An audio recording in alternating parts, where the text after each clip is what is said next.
A billionaire steals $100 million Monet art painting for fun and falls in love with a beautiful insurance agent. The Thomas Crown Affair, released in 1999 as a crime, romance, thriller.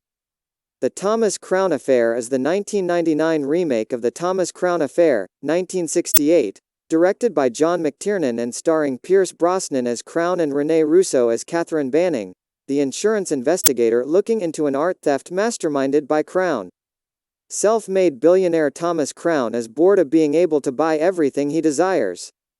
Being irresistible to women, he also does not feel any challenge in that area. But there are a few things even he can't get, therefore Thomas Crown has acquired a mysterious hobby. A calculated robbery, a brainchild of Thomas Crown, is set to go down at the Metropolitan Museum of Art inside an actual Trojan horse, and is planning to get away with an entire gallery of paintings, but are apprehended. Amidst this confusion, billionaire Thomas Crown, who is behind the multi-million crime as the secret mastermind, Crown orchestrates an elaborate New York museum heist to steal a painting, San Giorgio Maggiore at Dusk by Monet, valued at $100 million. The insurers of the artwork send ace insurance investigator Catherine Banning to assist Detective Michael McCann and the police in solving the crime.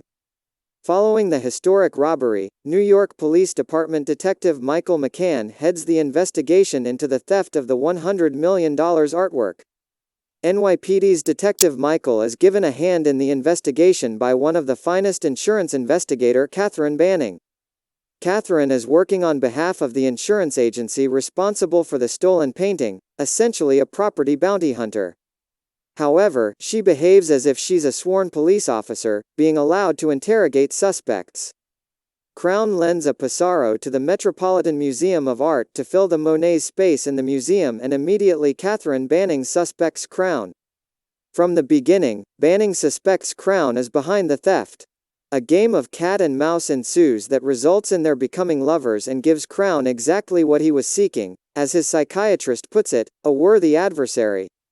Banning goes to meet the detective and persuades him to begin tracking every move Crown makes, with the impression that the wealthy playboy is not only motivated by money but also by the sheer thrill of the crime. Banning cunningly accepts Crown's invitation to dinner. Banning is a beautiful, fashionable, intelligent, self-possessed, and incredibly sexy. She's practically a walking icon, the very reason Crown falls for her hook, line, and sinker. At dinner, Banning recreates a copy of Crown's keys. She and her insurance investigative team search his home and their surprise discover the Monet, which Crown reveals to be a taunting imitation painted over a copy of Poker Sympathy from the Dogs Playing Poker series. Banning confronts Crown and the two give in to their mutual attraction, spending a passionate night together. Banning and Crown continue their cat and mouse game, despite McCann's surveillance. The two goes for a romantic getaway, a black and white ball, a glider flight, and end up spending 2 days in Martinique. After accompanying Crown on a trip to Martinique, Banning realizes he is preparing to run but rejects his offer to join him when the time comes.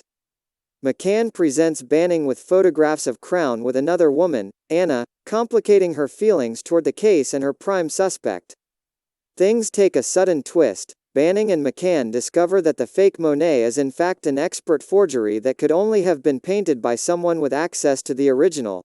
They visit the likeliest forger, Heinrich Nutzhorn, in prison, to no avail, although his body language suggests to them that he recognizes the work. Later, Banning finds Crown packing his belongings with Anna.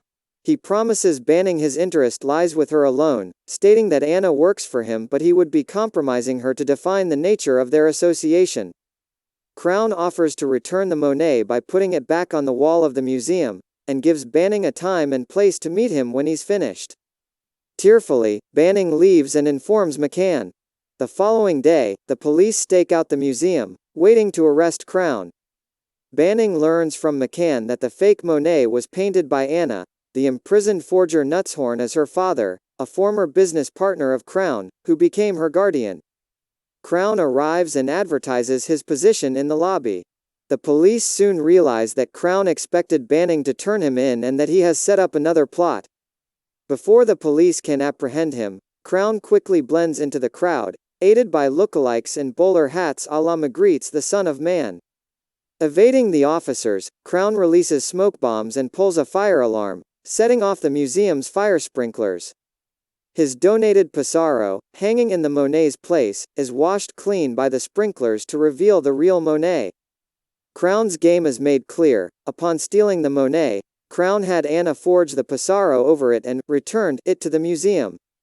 However, Crown has now vanished with another painting, one that Banning had told him she would have selected over the Monet. With the Monet recovered, Banning considers her role in the case concluded. The second missing painting is not covered by her employer. McCann briefly stops Banning to press her for anything she might know, but admits he has since stopped caring whether or not they catch Crown and bids her farewell. Banning then races to meet Crown at the rendezvous, but finds only a bowler-hatted courier who delivers to her the newly stolen painting. Subverted with McCann. Although he's somewhat annoyed with Crown's cavalier and arrogant attitude, overall he's fairly relaxed and easygoing, and at the end of the film he explains to Catherine, in such a gentle and friendly way that she's almost moved to tears, that he really doesn't get art, doesn't care about Crown stealing a painting, is only going through the motions because his bosses assigned him to the case, and his primary goals are bringing real, violent criminals to justice. Noting that the week prior to the theft he put away 2 crooked real estate agents and a man who was beating his own children to death. He closes by making it very clear he has no problem looking the other way while her and Crown make their getaway. Devastated, Banning has the painting sent to McCann and boards a flight back to London. In her seat after takeoff, she begins to cry when a hand from the row behind extends to her a handkerchief and offers her comfort. Recognizing the passenger's thinly disguised voice, she turns to find Crown sitting behind her, and the two are passionately reunited.